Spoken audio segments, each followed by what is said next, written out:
Hello, and just thank you both so much for being here.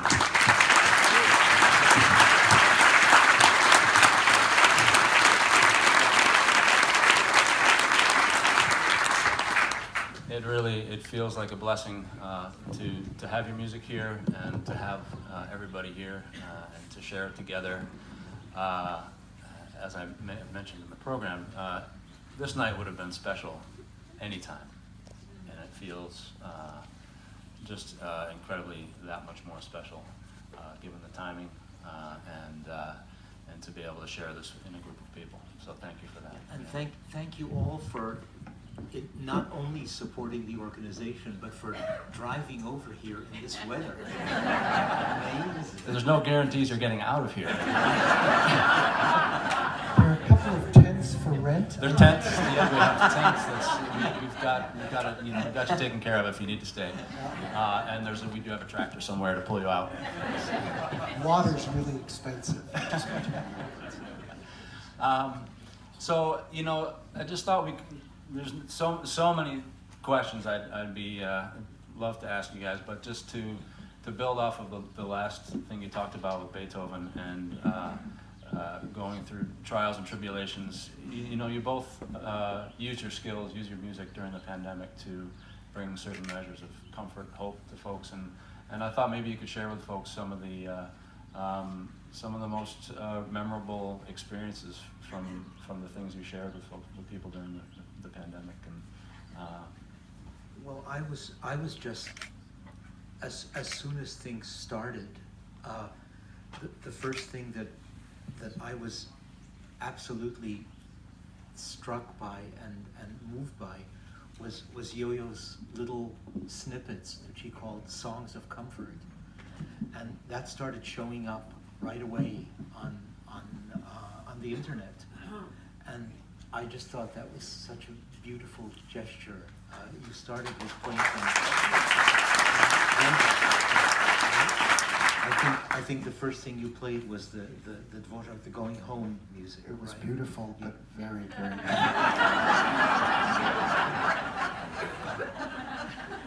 and there were so many people. One of the things I did a little volunteering for was to play for ICUs. Just to play music for ICUs. They would put and we all did that. We all did that. But there was a lady, a doctor, an amateur pianist in New York that started this and got a lot of musicians to just contribute some time, and play music. And they'd put a little iPhone next to the patient and say, "Would you like to hear some music?" And they would say yes or no. And it was what a wonderful idea and what a wonderful thing that they put together. I think a lot of musicians did pitch in, and I think a lot of us probably felt that we wish we could do more. All we could really do, all I could do was play music. I would have loved to be a first responder. I'm not qualified, So that's. I think we probably did feel that. Well, I have. Is that okay. Oh, from cello mic, it's beautiful. It's nice. Yeah, beautiful. How come yours is so lovely? Because, So. I didn't mean to interrupt.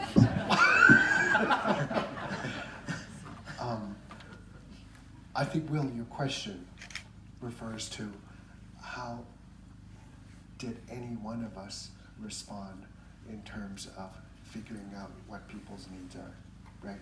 And I think one of the things that I was struck looking at the program today is that Greenagers is a cultural organization. And I think what culture does is that you transmit useful knowledge that helps people in times of need, and it only works when it's actually received and activated. And I think that's the principle of what Greenagers does. I think that's one of the things that attracted us to the organization, is precisely the very reason that we do music. And Manny teaches, and he teaches a group of very interesting young musicians, and in the history of his teaching, his students are also contributing and looking for those things. So it's not like, oh, they have careers. Yes, jobs are really important, but it goes beyond jobs. It goes beyond, it's a kind of service. It's a kind of making sure that things last. And it goes beyond thinking about, even the next generation.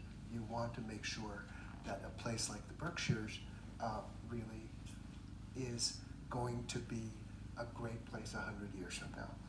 And we try to do that in music. You know what's also. going to help that What? is, I mean, I'm particularly excited by the new program that Peter's son Yuri has started, which is the trade apprentices. And the fact is, my fantasy is to apprentice to Peter. That's what, he won't let me because he says I'm certain to cut off my fingers. I tried and I was rejected. But I think you may have better luck. No, I installed 3 years ago. I actually changed up a shower head. I still remind my wife of that one fact. Yoko, we have a shower head. I used the 2 wrenches, so you don't get the chrome and this stuff. Anyway, I just wanted to say that. She came in and said, it's beautiful. You said, it was difficult. See, that's called cultural transmission. Work and it's passed on. But also, it happened, my son and his wife are very enthusiastic hikers, and they've done so many trails in the area, and I know that's so much a part of what Greenagers do. My particular trail doesn't really need to be said. It's just from the kitchen to the refrigerator. So you don't need much doing for that. But Well, if you need help with that one, we'll come. We can come. Clear some brush out of the way. Getting back to the beautiful and difficult thing, to a certain extent, it made me think of having been executive director for a number of years now. I spend increasingly little time in the field, but I get to go out and I see these staircases of stone that the crews have built, or say a greenhouse out back that Yuri's crew and the farm crew built, and I just come out and say, man, this is beautiful, and they'll look at me like, it was really hard. so I'm right. You were right. I'm right. But it kind of gets me to the question of perhaps asking you guys a little to dig a little deeper into working with your hands as you both do, and working with our hands as we do at Greenagers, and how that does maybe transmit in a way that's different than Well, other I would like to say something about this because I started cello really early, and you started piano very early also. Quite early, yeah. But I started at 4, and one of the things that you know about child development is that before a certain age, you can learn languages and speak fluently. You're like a sponge. You just take in so much, and you just absorb all this knowledge. And at some point, you go to school, and you're taught analytical thinking. And at first, I had a lot of trouble in college because I had professors who said to me, you don't know what you're doing. You're good, but you have no idea what you're doing. It's like what you're doing is essentially worthless. And so I struggled with that because it's between intuitive thinking or empathetic thinking and analytical thinking. I feel that there's a switch that you have to turn on and off. And that leads me to say that I believe that working with head, heart, and hands is possibly the best way to experience our world and to actually live fully and experience our world. Because and then we're using all of ourselves. And it's really hard to do, but a very beautiful thing.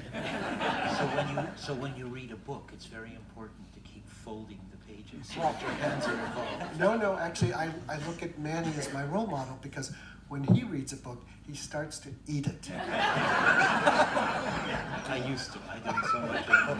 Okay, you're on a diet, a low-fiber diet.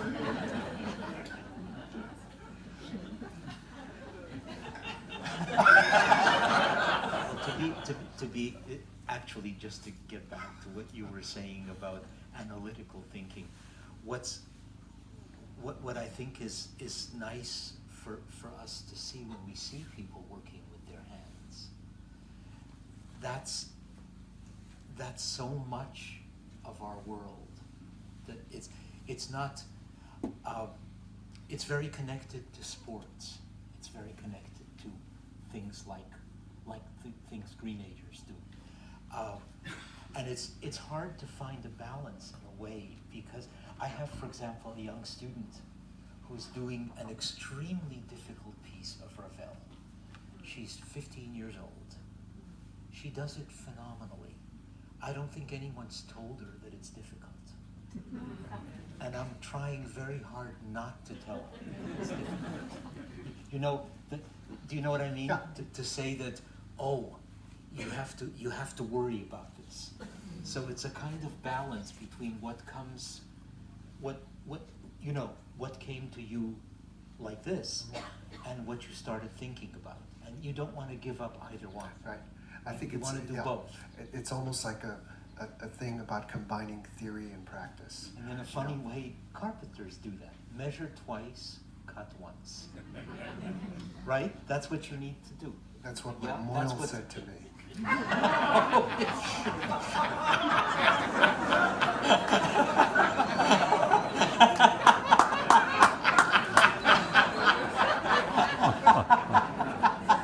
We're done here, folks.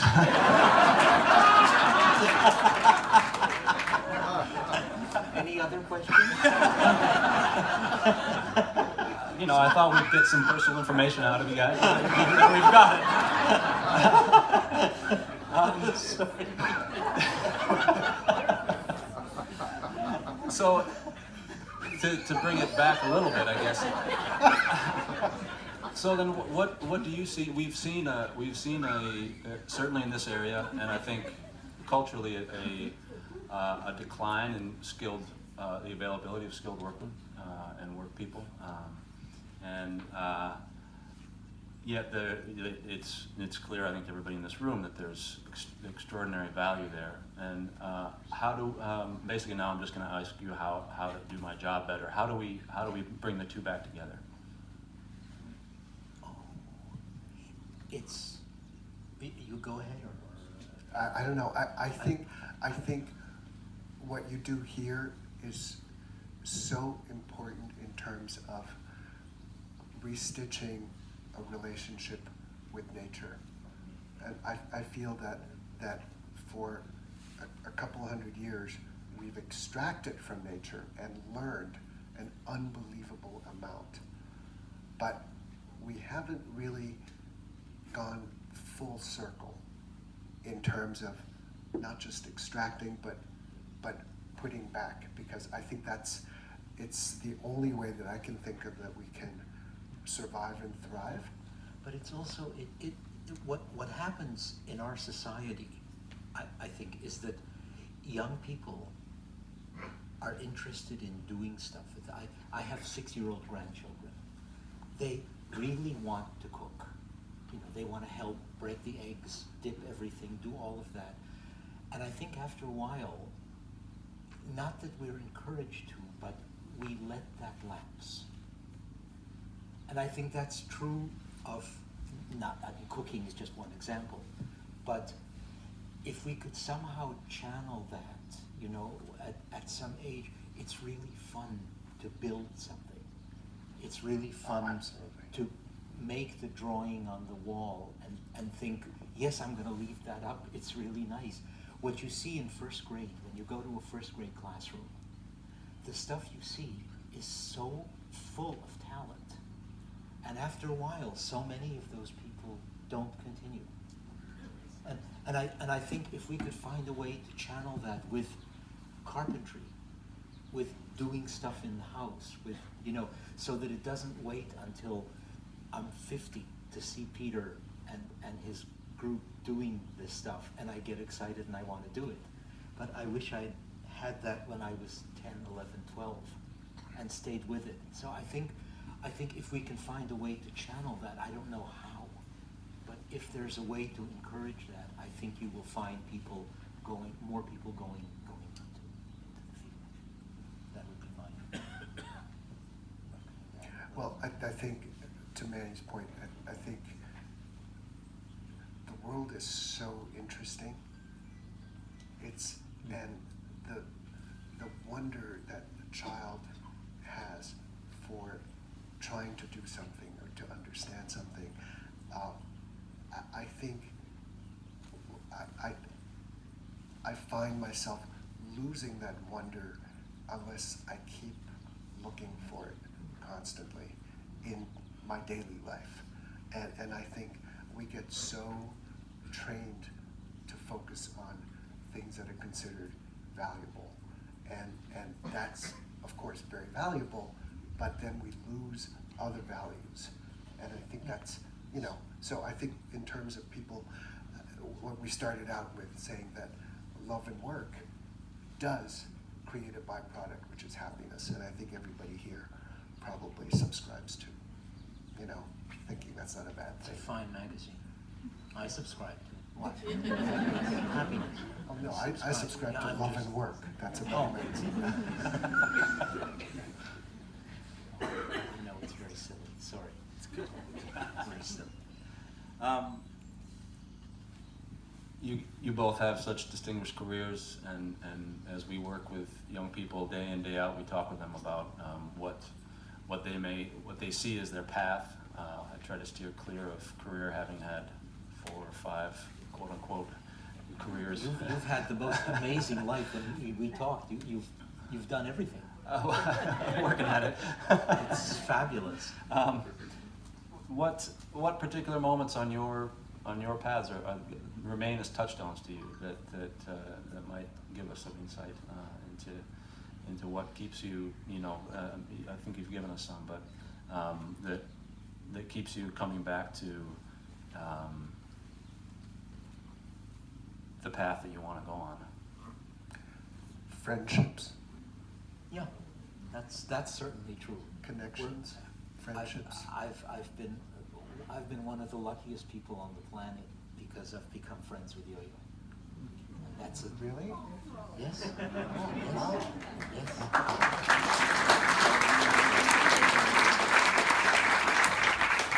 Treasure that. I'll never say it again.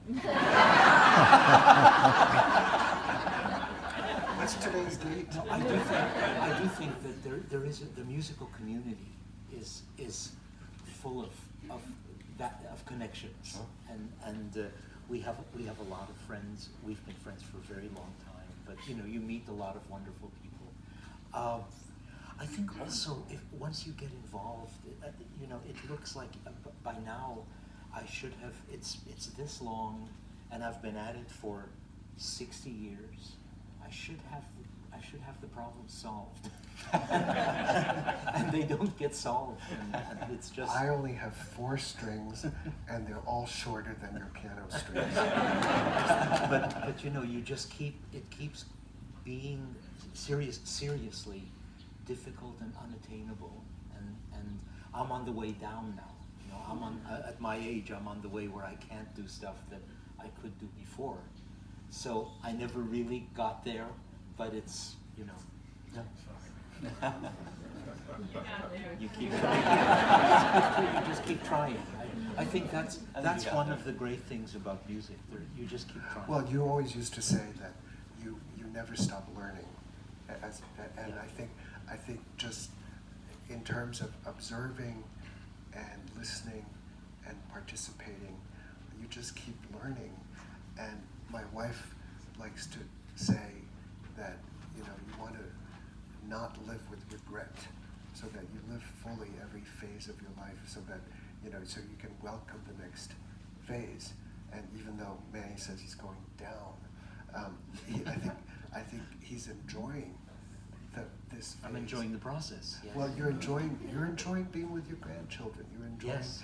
and we have so much fun together. And I can't tell you the value of friendship and family during the pandemic has been. It just, thank goodness we have friends that we could turn to and somehow find succor in each other's, you know, We should support. say thank you to everyone who invented the internet. It's unimaginable without those connections for this whole year. Yeah, but what you're doing with nature, it's like it's the infinitude of what grows and what sustains us, and it's, you know, it's everything, and just to be able to have that relationship and to know and to respect it is, it's you know, you're giving lifelong paths for people, and I think, you know, just listening to the birds earlier with music, I think, you know, there something like 7 birds to every human, you know, Wow. billions, like 49 billion birds out there. How do you know this? Because I counted every single one. What do you think I was doing last week? I said I was busy, right? That's what I was doing. Well, No, but I do this is- I do want to say we hope that you of all people will not go on to your 6th job. You'll just stay doing.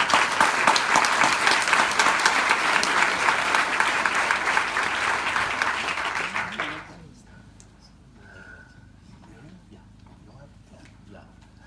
Next time. perception. Next time, yeah. There you go. Well, I think there's some bird watchers out there that have seen at least half of those 49 billion in the audience. But so I think lastly, so we can enjoy the rest of the evening and listen to the birds. What's next on the list? What are you tackling, either musically or culturally or yeah? Well, we're gonna, you know, I guess we will have some concerts this year, so I guess we'll both be playing some and just doing what we normally do, I suppose. Keep practicing. And I'm sorry, Manny's rehearsing tomorrow with the BSO, and then he's driving me down to some place outside of New York to see David Zinman, who is Yes, a we're great doing that. friend. That's right. And then Yes. tomorrow night he's playing the We are opening playing. he is playing, and I'm joining him at the opening of the Tangwood Music Center ceremonies, and then he's playing the opening night concert on Saturday. Don't forget dinner. I'm sure people want to know all the details. So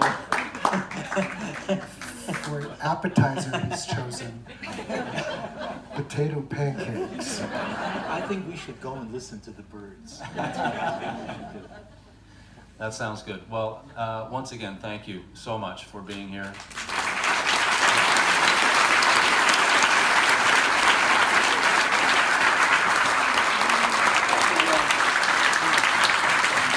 And thank you all for joining us.